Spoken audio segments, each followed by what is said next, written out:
여러분, LH 직원들의 땅 투기는 지금 논란이 일파만파죠. 예. 이게 쉽게 끝날 것 같지는 않습니다. 정부의 맹탕 조사가 오히려 국민 분노만 더 크게 만들었습니다. 아니 일주일 만에 정부 합동조사단이 발표를 한다는 게 도대체 누가 그게 조사가 제대로 됐을 거라고 믿겠습니까? 게다가 국무총리가 발표했어요. 국무총리가 구체적인 내용을 잘 아나요? 수사를 했던 사람, 수사도 안 했죠. 조사를 했던 사람, 조사 실무자가 사실은 발표하는 게 옳습니다. 그래야지 조사의 어떤 방향성도 알 수 있고 조사가 어떻게 됐는지 구체적으로 알 수도 있고요. 그런데 총리는 뭐 대선 후보 잠룡이잖아요.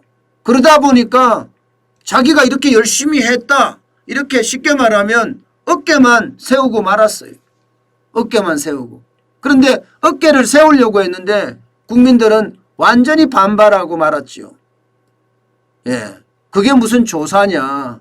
봐주기 조사, 얼치기 조사, 심지어는요 이게 김빼기 조사다 이런 말까지 나오고 있어요. 수사로 제대로 들어가지도 못해서 이제 수사로 들어간대. 이제 수사로 들어간대요. 아니 이게 터진 게 언젠데 이제 수사로 들어가면 그것도 경찰의 특별수사본부에서 수사를 한다고 하죠. 그러면 이 조사를 된 내용을 가지고 그것을 경찰 특별수사본부에 넘기면 그 특별수사본부는 그 내용을 가지고 조사를 한다는데 이런 불합리가 어디 있습니까 여러분. 국민적 분노를 불러일으킨 내용을 이렇게 아주 가볍게 그리고 꼬리 자르게 하는 모양새 이렇게 간다는 게 우스워요.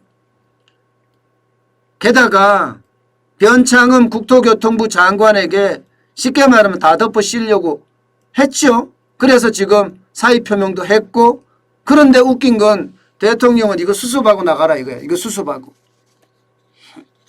이것도 웃깁니다. 예.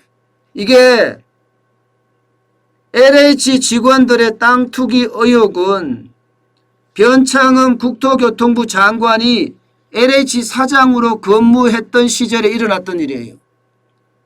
그러면 이것을 많이 파내면 파낼수록 변창흠 국토교통부 장관 입장에서는 좋지 않아요. 나빠진다고요. 오히려 모든 이미지가. 그러면 어떻게 하든 축소하려고 들겠죠. 이게 고양이 앞에 생선을 맡긴 격이라고 이야기하잖아요. 고양이한테 생선을 맡긴 격이라고. 고양이한테 생선을 맡기면 이게 여러분 도대체 제대로 되겠습니까? 생선 다 먹어치우고 말죠.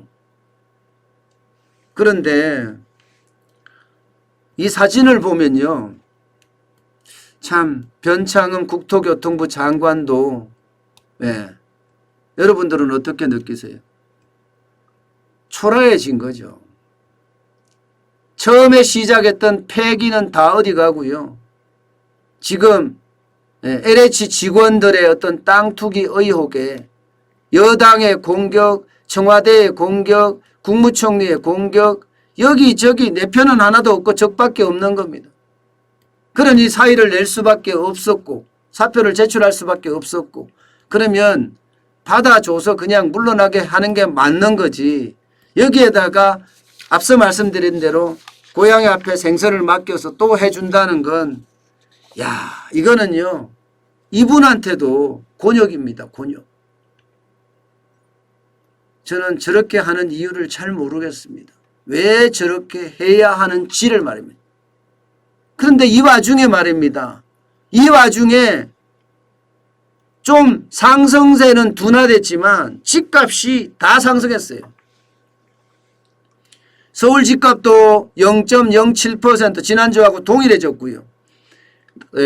강남 4구의 집값은 0.08입니다. 지난주보다는 조금 줄어들었습니다. 그렇지만 아직도 0.08대라는 거. 전국은 0.24대라는 거, 수도권은 0.28대라는 거. 아직 둔화는 됐습니다. 2월 첫째 주부터가 쭉 이렇게 둔화는 돼가고 있는 모양새예요. 둔화는 돼가고 있는 모양새지만 이게 떨어졌다, 본격적으로 떨어진다, 이렇게 말하기는 좀 이럽니다. 게다가 이번 LH 직원들의 어떤 땅 투기 논란 때문에 지금 3기 신도시가 어디로 갈란지 지금 아무도 몰라요. 분명한 것은요, 3기 신도시에 있는 지주들, 토지주들이 지금 굉장히 반발을 한다는 이야기예요. 반발을 한다는 얘기. 심지어 말입니다. 민주당의 홍익표 정책위 의장은요, 3기 신도시 취소할 수도 있다는 발언까지 했을 정도입니다. 물론 그 다음날 바로 취소를 했지만, 왜냐하면요, 3기 신도시가 이렇게 공급이 된다는 것 때문에 이제 올 7월이 되면 사전 청약을 받잖아요. 그러면 집값이 좀 떨어질 수 있거든요. 공급이 계속 늘어나니까. 공급이. 그런데 지금 LH 직원들의 땅 투기 의혹 때문에 이게 제대로 진행이 안 될 겁니다. 일단 7월에 사전 청약이 될 거냐? 이거는 물음표예요. 쉽지 않다. LH의 사장도 없는 상태. 게다가 국토교통부의 장관도 지금은 사의 표명을 해서 시한부 장관인 상태. 이런 상태에서 어떤 정책이 제대로 추진될 수 있겠습니까? 그러니 집값이 올라가는 것은 어쩌면 당연하다, 이렇게 봐야 됩니다. 게다가 집값은요, 여러분, 게다가 집값은 지금 GTX 노선별로 노선에 따라서 집값이 쑥쑥 올라가고 있다고 이야기할 정도예요. GT에서 A 노선, B 노선, C 노선에 따라서 말입니다. 그 주변에 역세권 중심으로 집값들이 쭉쭉 올라간다고 이야기합니다.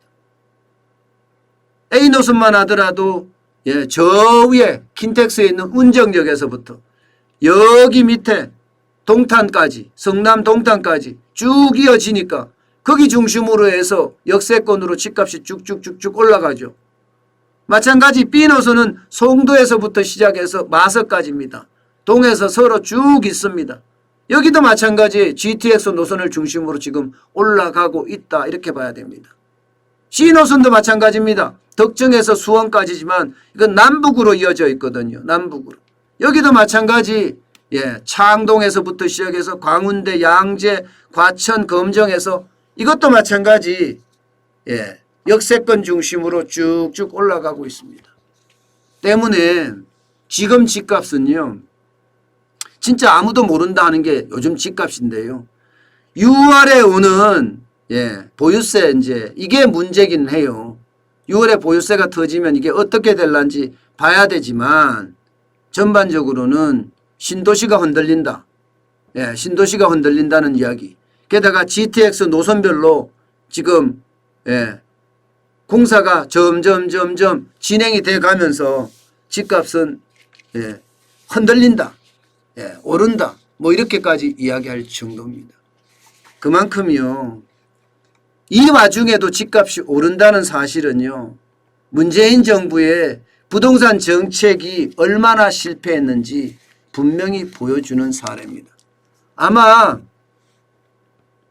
신도시가 지금 6개 신도시잖아요. 하남 교산부터 시작해서 남양주 왕숙, 고양 창릉, 부천 대장, 인천 계양, 그리고 광명 시흥입니다. 이렇게 6개 신도시인데 3기 신도시가 이게요, 차질은 빚지만 이게 공급은 이루어질 것으로 봅니다. 왜냐하면 많은 사람들이 공급은 일어나야 된다고 이야기를 하고 있으니까요. 그렇지만 방법은 분명히 달라질 겁니다. 이렇게 되면요, 공공 주도 개발이 아니라 민간 주도 개발이 될 가능성이 굉장히 커집니다. 민간 주도 개발이 되면요, 아마 수요자들 입장에서도 굉장히 좋아들 할 겁니다. 민간에서 짓는 아파트들을 잘 짓거든요. 그렇기 때문에 앞으로 좀 더 두고 봐야 되겠지만 집값에 대해서는 LH 투기와 관계없이 이 논란과 관계없이 집값은 또 올라가는 모양새를 그리고 있다. 이렇게 보시면 될 것 같습니다.